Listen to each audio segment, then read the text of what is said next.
महादेव ने अपना कवच मिथिला से इसलिए उठाया है क्योंकि अयोध्या का कवच अब मिथिला पर आ चुका है।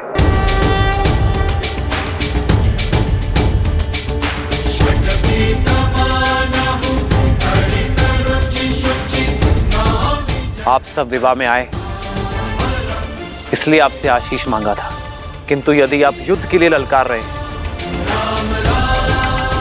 तो अयोध्या का प्रहार सहने के लिए सज्ज हो जाइए, क्योंकि महाराज दशरथ के पुत्र युद्ध भूमि से पीछे नहीं हटेंगे।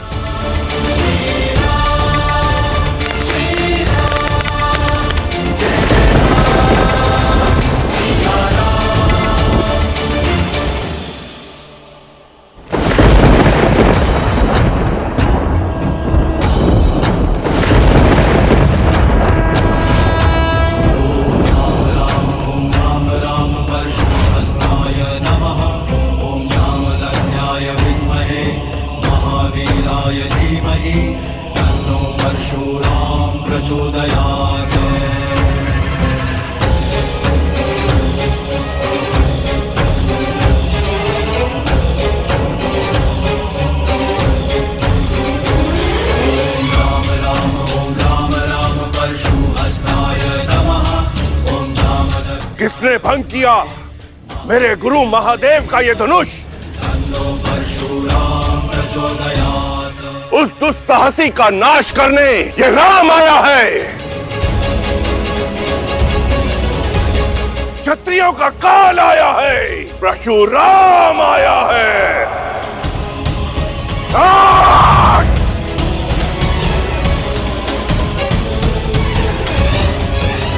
किसने मेरे आराध्य के धनुष को भंग किया? उत्तर दो, अन्यथा इस सभा के साथ साथ मैं पूरी मिथिला को भस्म कर दूंगा।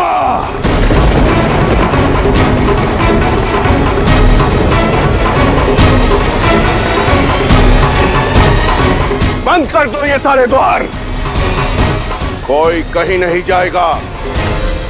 अपराधी के लिए अब केवल एक ही द्वार खुलेगा, मृत्यु द्वार।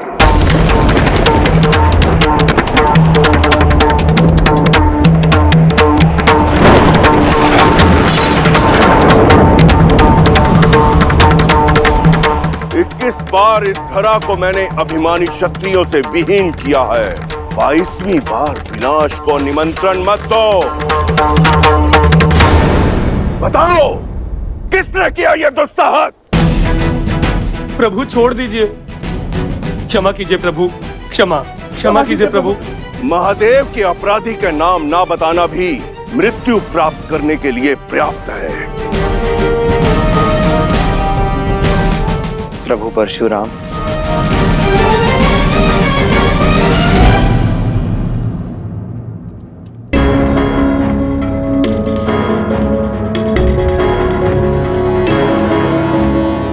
तो तुम बताओगे कि कौन है वो? बताओ युवक। मैं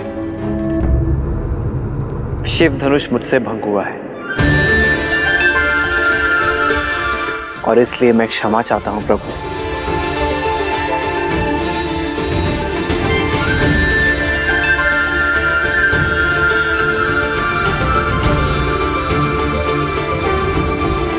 मत कीजिए क्षमा प्रभु, इसे क्षमा मत कीजिए। ले लीजिए इसे प्राण, यही है वो महापापी। हाँ भगवान, यही वो दुस्साहसी है जिसने शिव धनुष को भंग किया है। गुरुदेव, हम तो इसको खुद दंडित करने जा रहे थे, उसी क्षण आप प्रकट हो गए और यह शुभ कार्य आप अपने हाथों से कीजिए गुरुदेव। प्राण हर लीजिए इसके।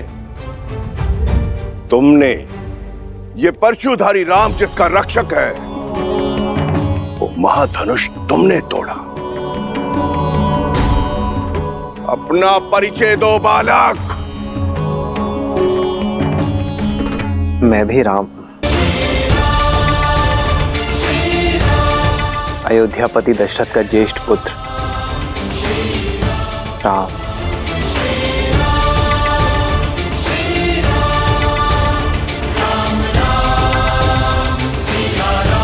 दया, दया गुरुवर, ये मेरी पुत्री का वर है। अद्भुत। इतना गहन अपराध करके भी ये बालक मेरे समक्ष निर्भीक होकर विश्वासपूर्वक खड़ा है। मैं तुम्हारे साहस से अभिभूत हुआ राम, किंतु फिर भी दुर्भाग्यवश मुझे तुम्हारा वध करना होगा।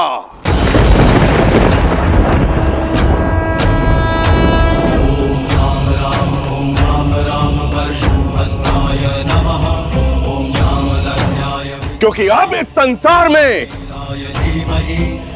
केवल एक ही राम शेष रहेगा।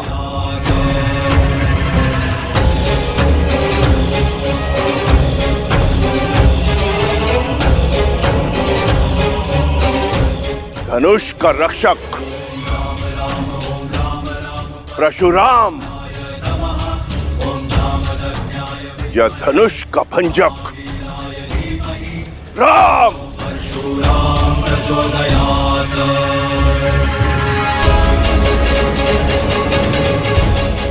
मुझे अपना सेवक समझकर शांत हो जाइए प्रभु। इतना बड़ा अपराध करके स्वयं को मेरा सेवक बता रहे हो। जनक, बताओ इस दृष्ट को कि कौन सा था वो धनुष। दीदी, यदि युद्ध छिड़ गया तो बहुत बड़ा अनर्थ हो जाएगा। यदि श्री राम ने भगवान परशुराम को मार दिया तो उन पे ब्रह्म हत्या का पाप चढ़ जाएगा,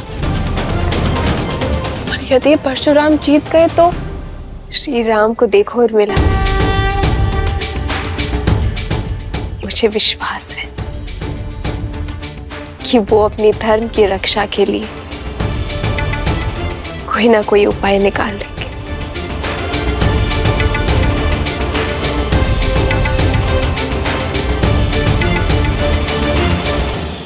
क्षमा कर दे गुरुदेव, मेरी पुत्री ने इन्हें वर के रूप में चुना है। ये मेरे प्रश्न का उत्तर नहीं है जनक।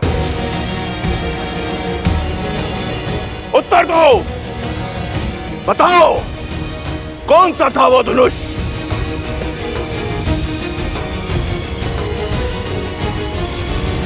महादेव का पिनाक, जो आपने मिथिला को सौंपा था। पर मेरी इस भेंट को, इस पवित्र धनुष को तुमने खिलौना बना दिया।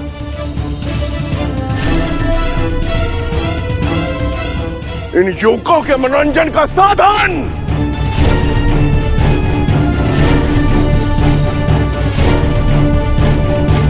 मेरी केवल इतनी ही मंशा थी गुरुवर, महादेव की ये सौगात मेरी पुत्री का सौभाग्य चुने। इसीलिए महाधनुष पर प्रत्यंचा चढ़ाने की शर्त रखी मैंने। सुना तुमने? केवल प्रत्यंचा चढ़ानी थी, धनुष भंग नहीं करना था। मंशा मेरी भी प्रत्यंचा चढ़ाने की ही थी प्रभु, किंतु महादेव की मंशा इस धनुष को तोड़ने की थी। अच्छा, महादेव स्वयं क्यों चाहेंगे कि उनका धनुष भंग हो?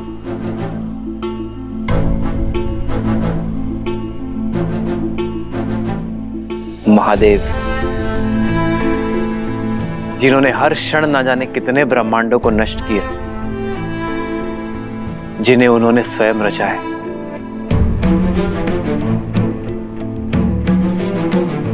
इस संसार में हर वस्तु, हर व्यक्ति का एक उद्देश्य होता है, और वो उद्देश्य जब पूर्ण हो जाए तो उसे जाना होता है। फिर वो मैं हूं, आप हैं, या स्वयं महादेव का पिनाक। पिनाक का उद्देश्य पूर्ण हुआ प्रभु। कदाचित उसकी मुक्ति का समय आ गया था। इतनी धृष्टता! कैसे अपने अपराध को महिमा मंडित कर रहे हो। जैसे महादेव का धनुष सूखे पत्तों से बना था, जो तुम्हारे कोमल हाथ लगाते ही टूट गया। जितने उदंडी हो उतने ही अभिमानी भी।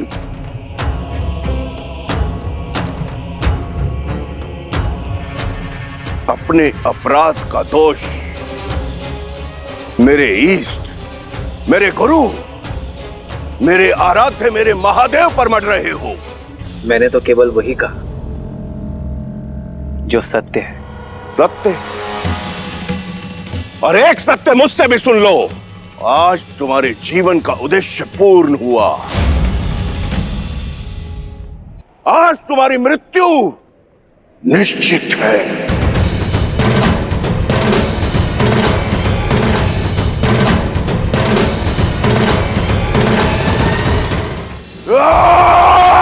सावधान परशुपति। लक्ष्मण, नहीं भैया, कम से कम आज तो मुझे मत रोकिए। आपको चुनौती देने वाले इस अहंकारी को तो मैं नहीं छोड़ूंगा, फिर भले ही उसके पश्चात आप मुझे मृत्यु दंड ही क्यों ना दे दे।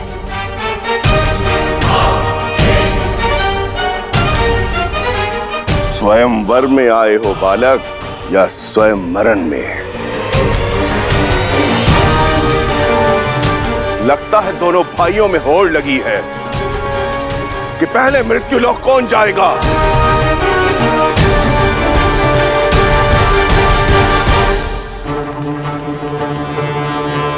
जानते नहीं हो कि किसके समक्ष शस्त्र लेकर खड़े हो। जानता हूं, भली भांति जानता हूं। इसी सभा में कम से कम 21 बार अपने मुख से अपनी ही महिमा मंडन कर चुके हैं आप।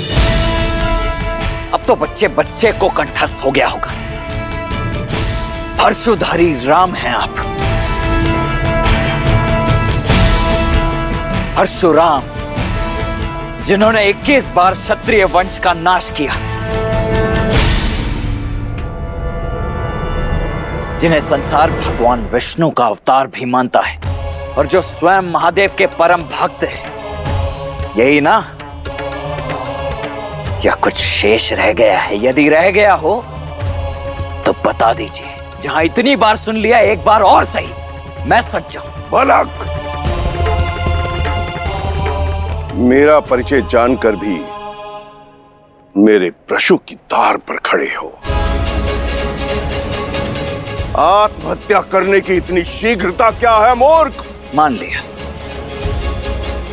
लिया कि मैं मूर्ख हो सकता हूं, परंतु आप तो परम ज्ञानी हैं। फिर बालकों की भांति राई का पहाड़ क्यों बना रहे हैं? अरे पुराना धनुष था, टूट गया सो टूट गया, बस। महादेव भी ये बात जानते होंगे, तभी तो यहां रख छोड़ा धनुष।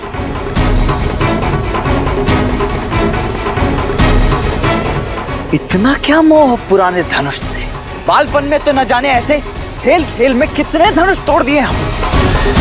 तब तो ना किसी ने धनुषों से ऐसा मोह किया और न ही ऐसा क्रोध। उदंडी!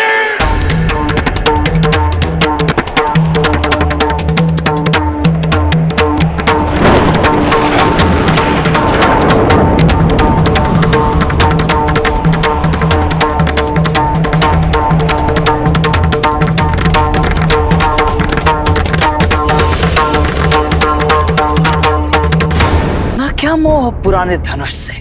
बालपन में तो न जाने ऐसे खेल खेल में कितने धनुष तोड़ दिए हमने। तब तो ना किसी ने धनुषों से ऐसा मोह किया और न ही ऐसा क्रोध। हे महाप्रभु, रुकिए।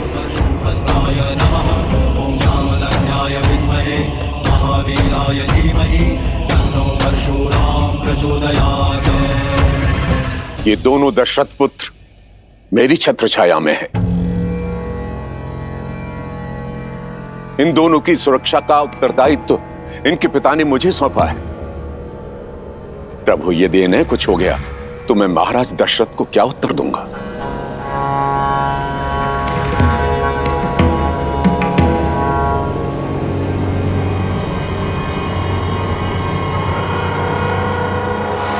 देख रहे हैं इस अभिमानी, इस उदंडी को विश्वामित्र कैसे मंद मंद मुस्कुरा रहा है, कैसे मेरा उपहास कर रहा है। ये जानता नहीं है उस परशुराम को जिसकी एक गर्जना से यह धरती कांप उठती है। सुनी है आपकी ऐसी आत्मा को कपा देने वाली अनेकों कथाएं सुनी है मैंने।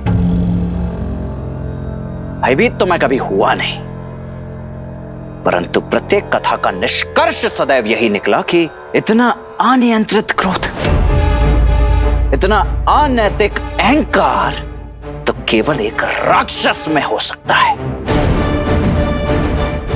आश्चर्य है कि आप एक ऋषि हैं।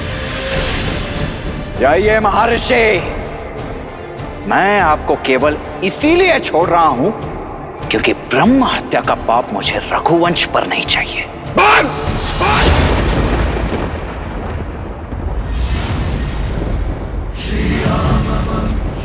विश्वामित्र, इसने मेरा अनादर करने का साहस कैसे किया?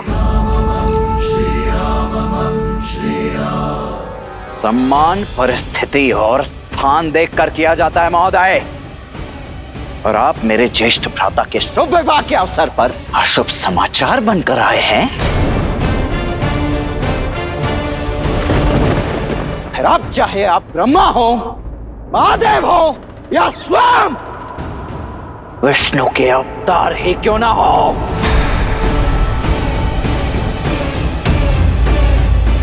आपके समक्ष ये लक्ष्मण खड़ा है। आप होंगे संसार के भगवान,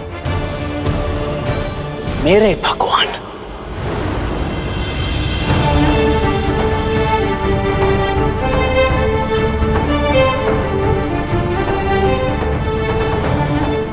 मेरे भैया प्रभु श्री राम ही हैं। और यदि मेरे भगवान के ऊपर किसी ने शास्त्र उठाया, कवच ये लक्ष्मण होगा है। यदि किसी ने भी श्री राम की ओर एक भी अशुभ पग बढ़ाया तो या तो उसके पग मेरे बाण रोकेंगे या मैं स्वयं उसके बाणों की आहुति चढ़ जाऊंगा।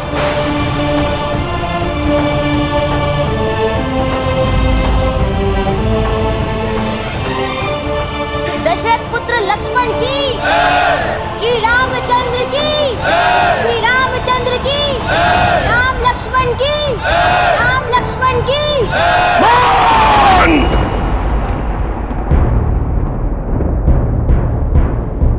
इसके पिता से मेरी ओर से क्षमा मांगना ब्रह्म ऋषि, क्योंकि मैं उन्हें संसार का सबसे बड़ा दुख पुत्र शोक देने जा रहा हूं।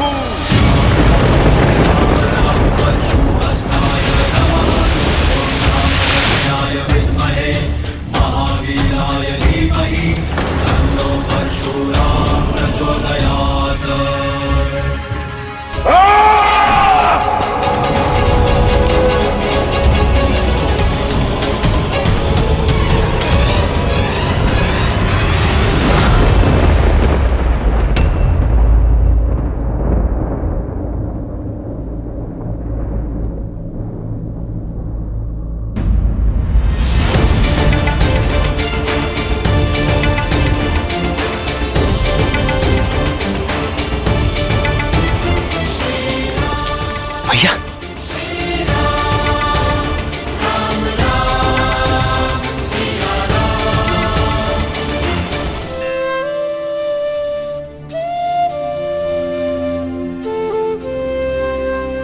मैं धनुष भंग होने का कारण आदर सहित स्पष्ट कर चुका हूं प्रभु, और विनय पूर्वक अपनी भाई की अज्ञानता के लिए क्षमा चाहता हूं। दया कीजिए प्रभु। जब मृत्यु सामने आई तो क्षमा याचना करने लगे। कदाचित तुम्हें स्मरण नहीं है राम कि परशुराम की झोली में क्षमा नहीं है।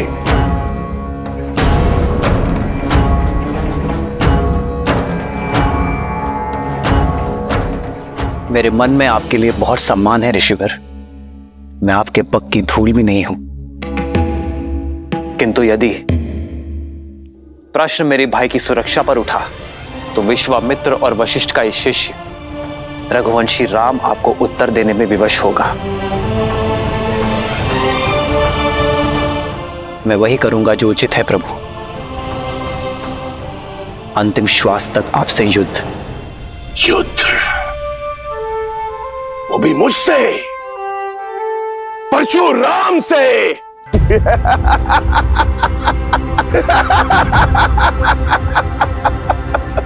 जिसने कार्तिवीर्य अर्जुन की 998 भुजाएं काटकर उसके सर को धड़ से अलग कर दिया, उस परशुराम से जिसे बिना तोड़े धनुष पर प्रत्यंचा चढ़ाना नहीं आता, वो इस परशुराम के समक्ष शस्त्र उठाएगा।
पिनाक को तोड़ने का मद रखने वाले बालक, ये श्री हरि नारायण का धनुष सारंग है। महादेव के धनुष को तो तुमने भूल से तोड़ दिया। अब इसे उठाओ और चढ़ाओ इस पर प्रत्यंचा।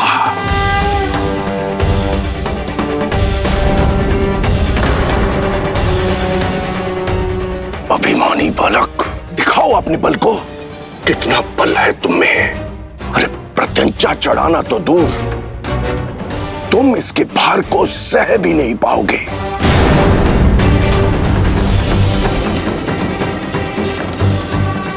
अरे चढ़ाओ प्रत्यंचा, ताकि सब देखें कि अयोध्या का बल इसके भार के नीचे कैसे कुचला गया।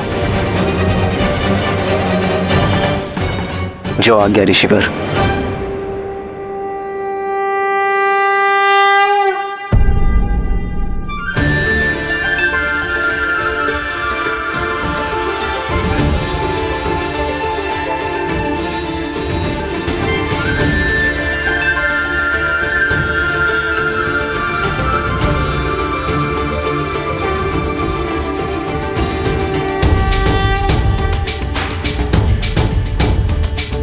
श्री राम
चिंगारियों को 21 बार इस धरा से मिटाने के बाद भी मैं अपने अंदर के अहंकार को नहीं मिटा पाया।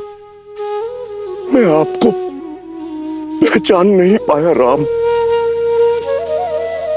अब समझा कि कैसे आप शिव का धनुष उठाने में सक्षम हुए।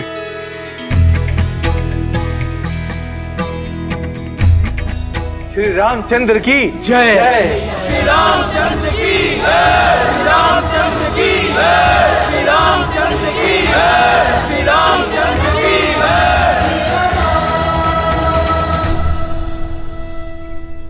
ये जय जयकार नए युग का शंखनाद है। त्रेता युग में उगे नए सूर्य का।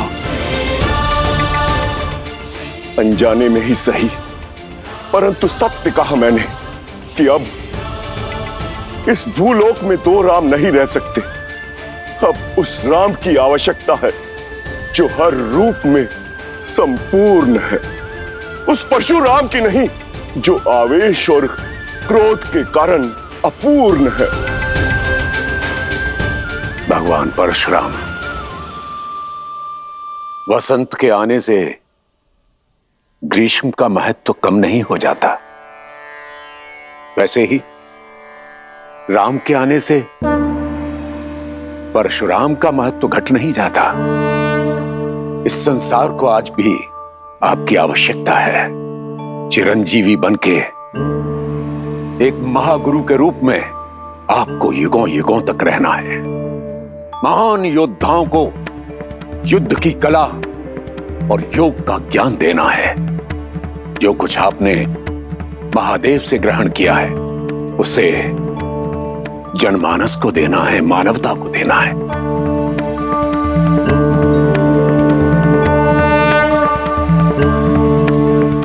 अब इस बाण का क्या करूं ऋषिवर, जो इस धनुष पे चढ़ाया है? मैं जानता हूं राम कि धनुष पर चढ़ाया बाण लौटाया नहीं जा सकता। अब इसे लक्ष्य देने की आवश्यकता है। तो बताइए ऋषिवर, क्या लक्ष्य भेदू इस बाण से? आप तो चिरंजीवी हैं, तो ये बाण या तो आपके तप की शक्ति को काटेगा या मन से विचरण करने की शक्ति को। पूरे आर्यावर्त और दक्षिणात्य में महारथियों को ज्ञान देने और हिमालय से दूर दक्षिण तक अनेक आश्रम स्थापित करने में मन की गति का सहयोग होगा। इसलिए इस पर कृपा कीजिए और उस तपोबल पर प्रहार कीजिए जिसके कारण मुझ में अहंकार आ गया था।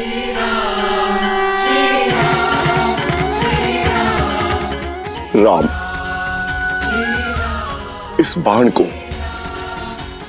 पूर्व दिशा में छोड़िए ताकि मैं महेंद्र पर्वत पर जाकर पुनः तपस्या कर सकूं, समुद्र में डूबी वो भूमि पुनः प्राप्त कर सकूं जो वामन अवतार द्वारा असुर राजा महाबली को पाताल भेजते समय जल में समा गई थी। जाते जाते धर्म स्थापना और अधर्म के विनाश का दायित्व आपको सौंपकर मैं आपसे विदा लेता हूं राम, विदा लेता हूं। जो आज्ञा प्रभु।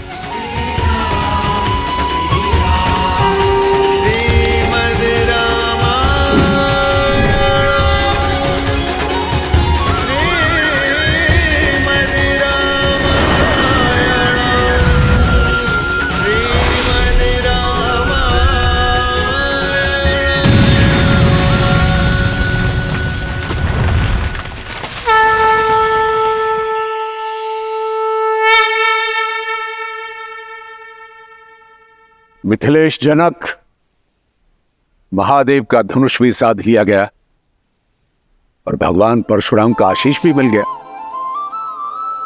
बस अब किस बात का विलंब? पूरे विधि विधान से विवाह की तैयारियां कीजिए।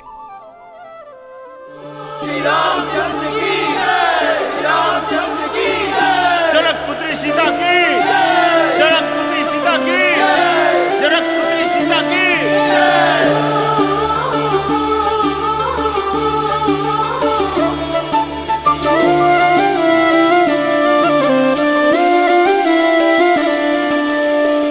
जन्म जन्म का है ये संगम, राम रतन सीता वैभव धन।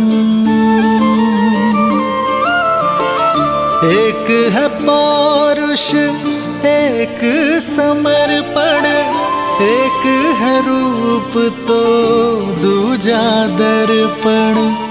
राम है लोचन सीता दृष्टि, राम है बादल सीता वृष्टि।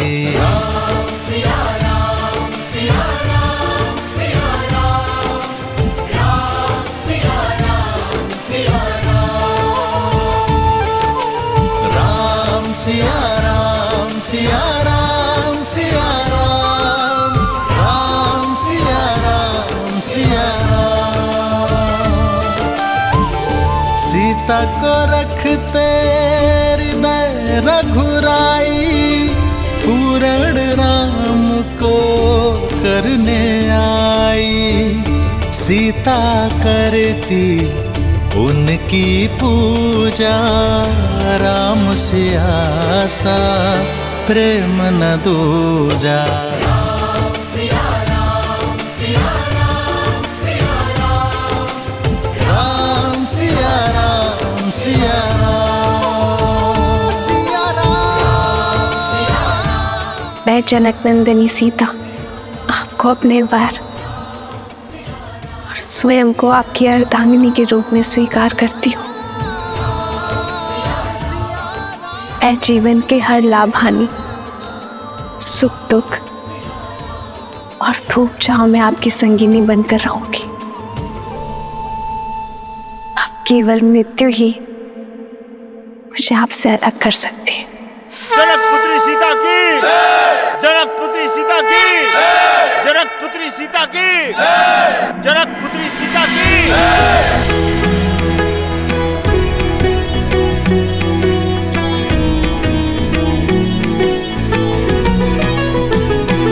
हो सोहती सिए राम के जोरी, छवि सिंगारू मनहूँ एक ठोरी। सखी कहाही प्रभु पद गहु सीता, करती न चरण परस अति भीता। आपने मुझे अपना अर्धांग चुना है, अर्थात हम दोनों एक दूसरे को पूर्ण करेंगे। आज से मैं आप हूं और आप मैं, ना कोई छोटा ना कोई बड़ा, ना स्वामी ना सेवक। हर स्थान हर मान में हम दोनों समान होंगे।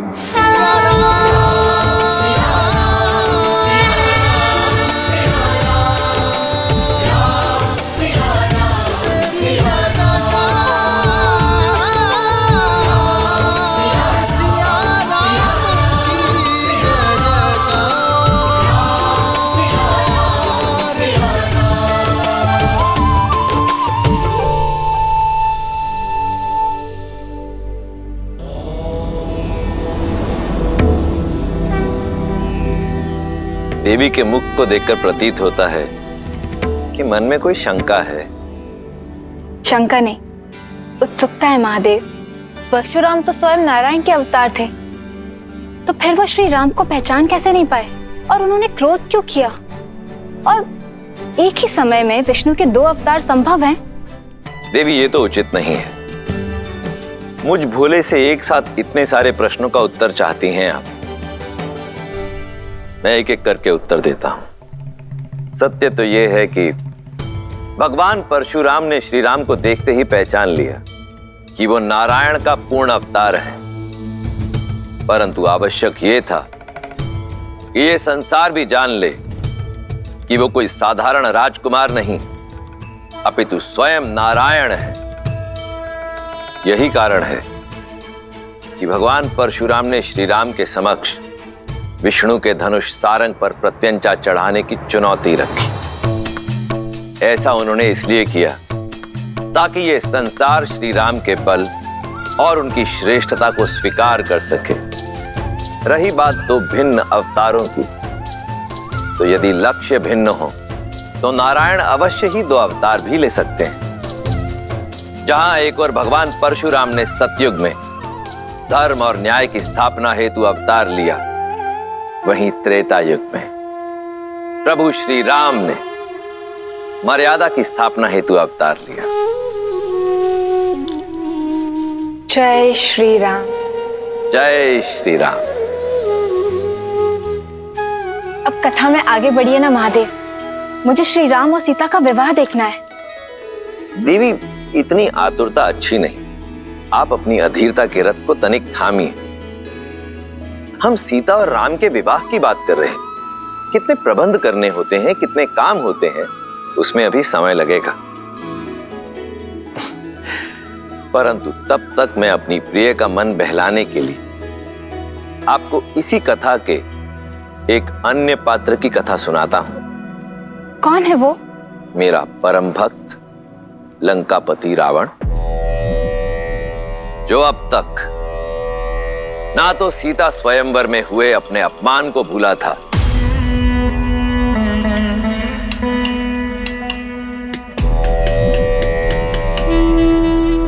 और ना ही भूला था देवी सीता के अप्रतिम सौंदर्य को।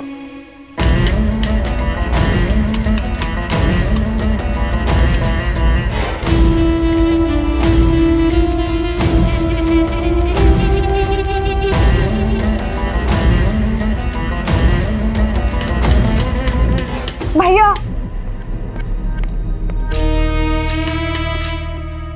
भैया वो विद्युत जीवा।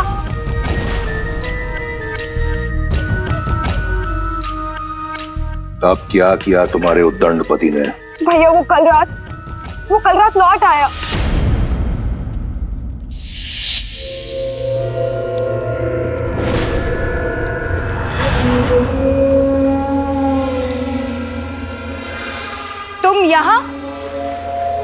तुम यहाँ क्या कर रहे हो विद्युत जीवा? क्या एक पति को अपनी पत्नी, एक पिता को अपने पुत्र के पास होने का कोई अधिकार नहीं है? जैसे आए हो वैसे ही लौट जाओ विद्युत जीवा, अन्यथा भैया तुम्हारे प्राण ले लेंगे, क्योंकि वो अपना अपमान कभी भी नहीं भूलते। अपमान तो मेरा किया है तुम्हारे भाई ने। क्या अधिक चाहा था मैंने? एक छोटा सा राज्य ना। राज भिक्षा में नहीं मांगे जाते विद्युत जीवा, बल्कि बल और साहस से अर्जित किए जाते हैं, जो तुम में बिल्कुल भी नहीं था। आज की बात करो सुपर्णखा।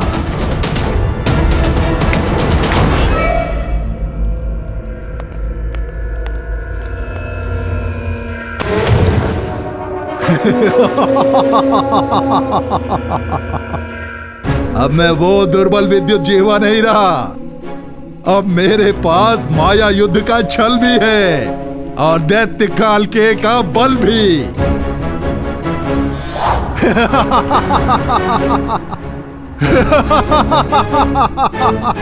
ये काल के ना? हाँ, काल के अस्त्र।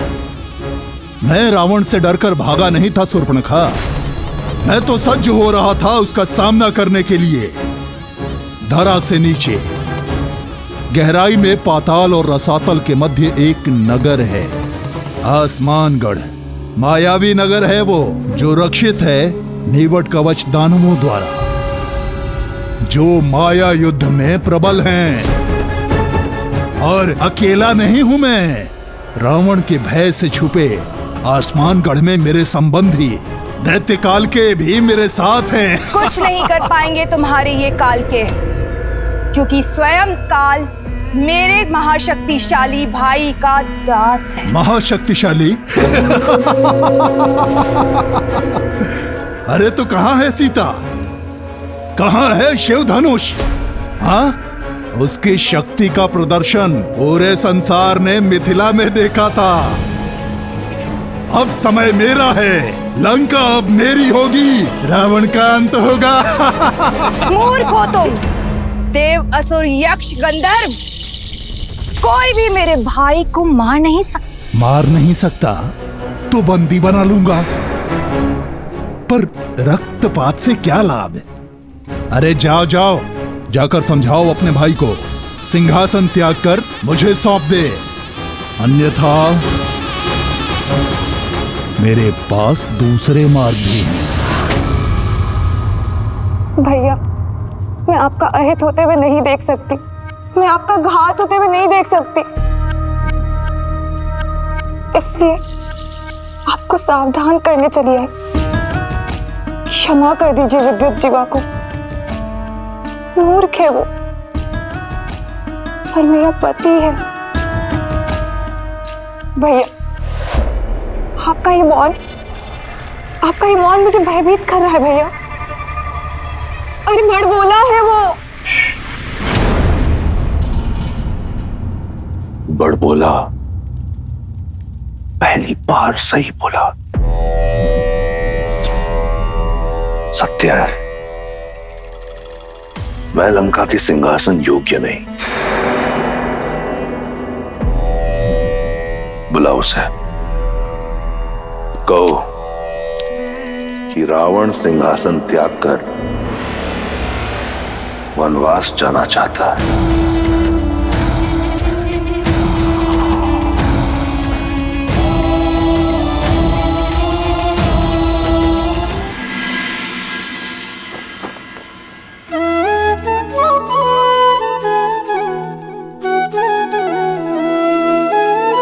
सुनो महिपति मुकुट मणि, तुम सम धन्य न को, राम लखनु जिन्हके तनय विश्व विभूषण दो।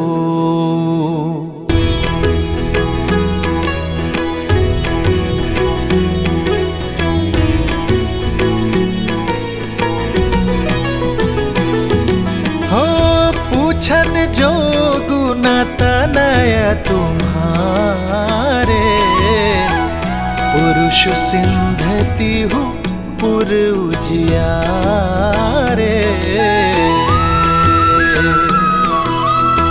जिन्हा के जस प्रताप के आगे, ससिमल नर भी शीतल लागे।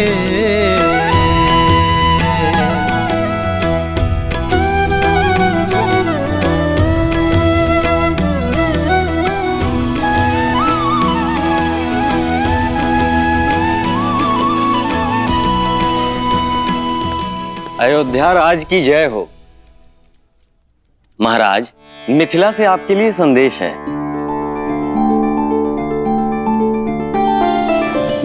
अयोध्यापति दशरथ को मिथिला नरेश जनक का प्रणाम। आपको पूर्व में मेरी पुत्री के स्वयंवर के विषय में सूचित किया गया था, पर आपने आने में असमर्थता दिखाई, क्योंकि आपके पुत्र ब्रह्म ऋषि विश्वामित्र के साथ थे। महादेव की कृपा और मां गौरी के आशीर्वाद से ब्रह्म ऋषि विश्वामित्र आपके पुत्र राम और लक्ष्मण को स्वतः स्वयंवर में ले आए, और जब संसार का कोई शूरवीर शिव धनुष की प्रत्यंचा न चढ़ा पाया, तो ब्रह्म ऋषि के आदेश से आपके सुपुत्र श्री राम ने चुनौती पूरी कर दिखाई।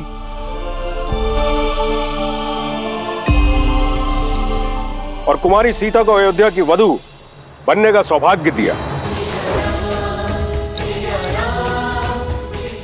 ये पत्र मैं अयोध्या के राजा को नहीं, अपने संबंधी को लिख रहा हूं। अपने ज्येष्ठ पुत्र के विवाह को अपना शुभ आशीष और अनुमति दे। ब्रह्म ऋषि विश्वामित्र का अनुरोध और हम सबकी मनुहार है कि आप अयोध्या के सभी राजकुमारों सहित इस विवाह में सम्मिलित हों। राजर्षि परिवार, जनक, मिथिला, निवेदक, आर्यावर्त। दशरथ नंदन की, दशरथ नंदन की, दशरथ नंदन की। मेरे राम ने गर्व से मुझे शिखर पर बिठा दिया है। क्या कही सुमित्रा, कौशल्या, सुना तुमने? महादेव के धनुष पर प्रत्यंचा चढ़ाई है मेरे राम ने।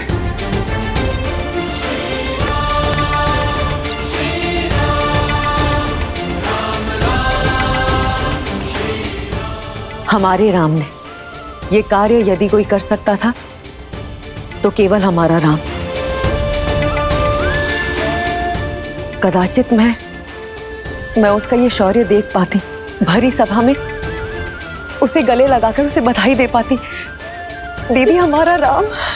सुमित्रा,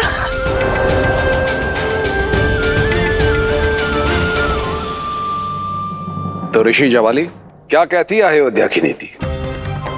क्या एक पुत्र के विवाह के लिए राजा अपने राज्य को छोड़कर जा सकता है या नहीं? अति शीघ्र महाराज, परंतु उससे पहले एक शिष्टमंडल नव संबंधियों के साथ उपहार समेत भेज देना चाहिए। तो उस शिष्टमंडल को तुरंत प्रस्थान करना चाहिए। जी।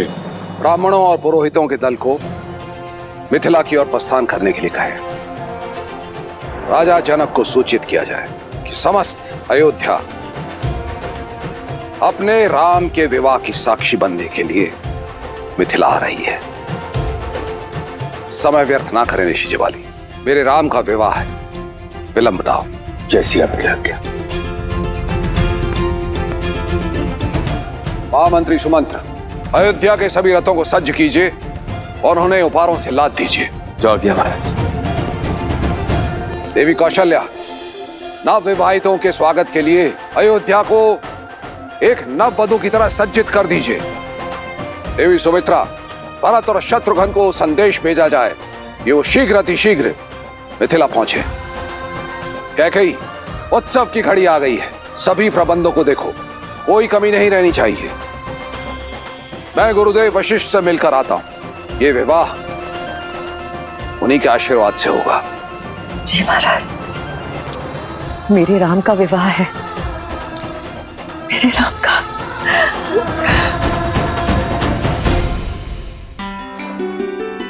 मेरे राम का विवाह होने जा रहा है। मेरे जीवन की सबसे शुभ सूचना है। मंत्र, मेरी चूड़ामणि कहाँ है? इतने वर्षों से अपनी वधू के लिए संभाल के रखी थी। विवाह तो राम का है कैकेयी, किंतु तुम ऐसे प्रसन्न हो रही हो जैसे कि भरत की वधू घर आ रही है। ऐसे सज्ज हो रही हो जैसे कि राम तुम्हारे वंश को आगे बढ़ाएगा। मां कहकर नहीं पुकारा होता ना, तो अभी इसी क्षण तुम्हारी जीभ काट देती। वो जीभ जो सदैव शुभ अवसर पर विष उगलती है। एक बात कान खोल के सुन लो मंत्रा, विवाह मेरे पुत्र राम का है, मेरे राम का। समझी तुम? जीभ क्या, गर्दन काट दो ना मेरी। सत्य तो नहीं बदलेगा, और तुम जब ठोकर खाओगी ना तब समझोगी। जब राम को जन्म देने वाली मां कौशल्या स्वयं इस विवाह में नहीं जा रही, तो रीतियों की बेड़ियों को तोड़कर महाराज दशरथ तुम्हें वहां कैसे ले जा सकते हैं? रीति तो स्त्रियों के युद्ध में जाने की भी नहीं है रघुवंश में। फिर भी वे मुझे लेकर गए ना, क्योंकि वे मुझसे प्रेम करते हैं। उनकी सबसे प्रिय पत्नी हूं मैं, राम की सबसे प्रिय मां। और फिर अगर वहां जाऊंगी तो भरत से भी भेंट कर लूंगी। अब तो मुझे बातों में मत उलझाओ, शीघ्र मेरी चूड़ामणि ढूंढो। मैं आज एक बार फिर से महाराज को चौंका देना चाहती हूँ। आपने सही कहा था गुरुवर। श्राप के भय से मैं अपनी ही संतान के भविष्य के आड़े आ रहा था। देखिए ना, मेरा राम संसार की सर्वश्रेष्ठ कन्या का वर चुना गया है। यदि उस दिन मैं उसे ब्रह्म ऋषि विश्वामित्र के साथ जाने से रोकता, तो राम शिव धनुष उठाकर मेरा और अयोध्या का गौरव किस प्रकार बढ़ा पाता। बहुत बहुत धन्यवाद ऋषिवर। धन्यवाद महादेव का। जिन्होंने राम और अयोध्या के साथ साथ हम सबको यह गौरव दिया। जो भूल करने से बच गए उस पर पछतावा करने से कोई लाभ नहीं पुत्र। आओ राम के इस भव्य विवाह की यात्रा प्रारंभ करें।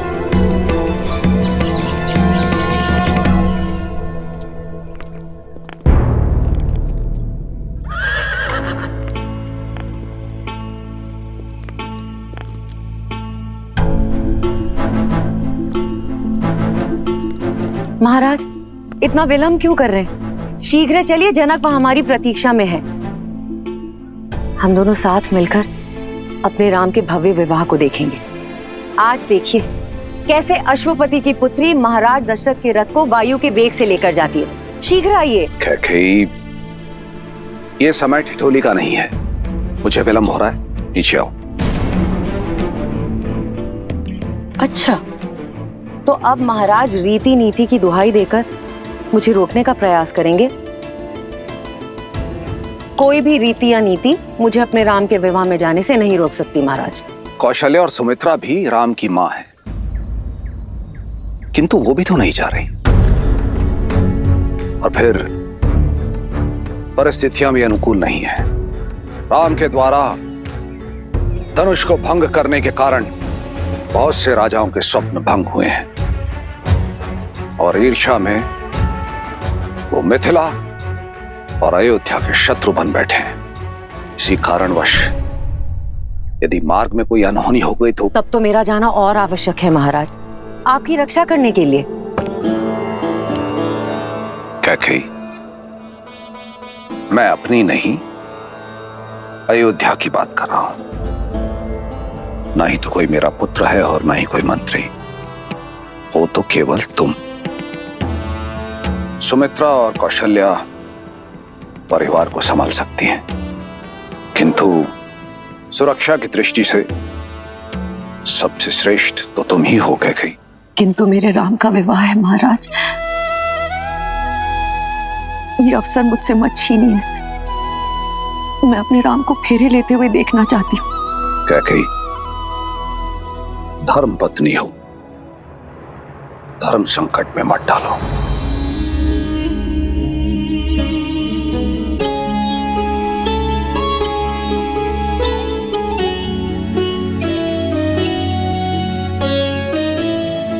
किंतु मैं तुम्हें इस प्रकार भावुक भी नहीं देख सकता। यदि तुम्हारी इच्छा इतनी प्रबल है तो तुम मिथिला जाओ। मैं यहां रुककर अयोध्या की सुरक्षा देखता हूं। महाराज, इतनी स्वार्थी भी नहीं है आपकी कैकेयी। जानती हूं आपके राम में आपके प्राण बसते हैं। उसका विवाह देखना आपका सबसे बड़ा स्वप्न है। ये स्वप्न कैसे छीन लूं आपसे? वैसे भी मेरा मन आपसे थोड़ा अधिक कठोर है, ये पीड़ा सह लेगा। आप जाएं महाराज, अपने पुत्र के विवाह का आनंद उठाएं। अयोध्या की रक्षा करने के लिए आपकी कैकेयी है।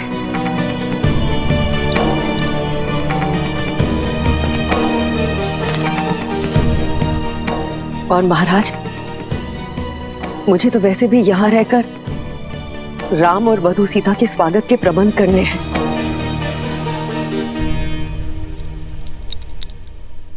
ऐसे सजाऊंगी अयोध्या को कि इंद्रलोक की दमक और वैकुंठ की शोभा भी फीकी पड़ जाएगी। प्रिय कैकेयी, ये मेरा वचन है, अगली बार कोई बाधा नहीं होगी। हमारे पुत्र भरत के विवाह में उसकी माता अवश्य उपस्थित होगी और वो हर रीति में सम्मिलित होंगी। आप राम और सीता को मेरा प्रेम दीजिएगा। आप जाए महाराज, विदा।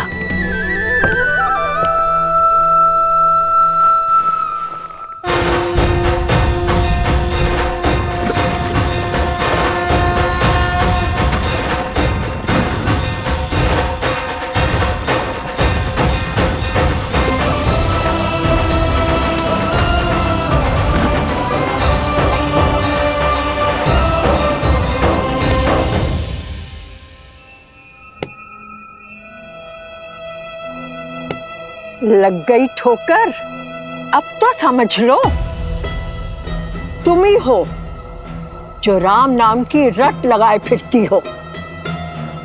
अपने पति के युद्ध में रथ में उंगली फंसाए फिरती हो, किंतु तुम ये नहीं जानती कैकई कि महाराज दशरथ के हृदय में केवल उनका ज्येष्ठ पुत्र ही बसता है, और वो है राम।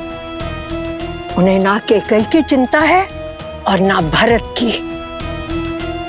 कैकई, मेरे शब्दों को गांठ बांध लो, वो समय दूर नहीं कैकई जब तुम्हें विश्वास हो जाएगा कि अयोध्या में तुम्हारे हित के बारे में केवल मैं सोचती हूं, ना राम और ना महाराज दशरथ।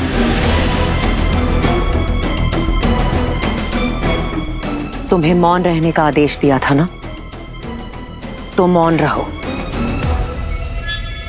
सभी कार्यकारियों को सभा में आने का आदेश दिया जाए। स्वागत के प्रबंध निश्चित करने हैं। अयोध्या का भविष्य मेरा राम लौट कर आ रहा है।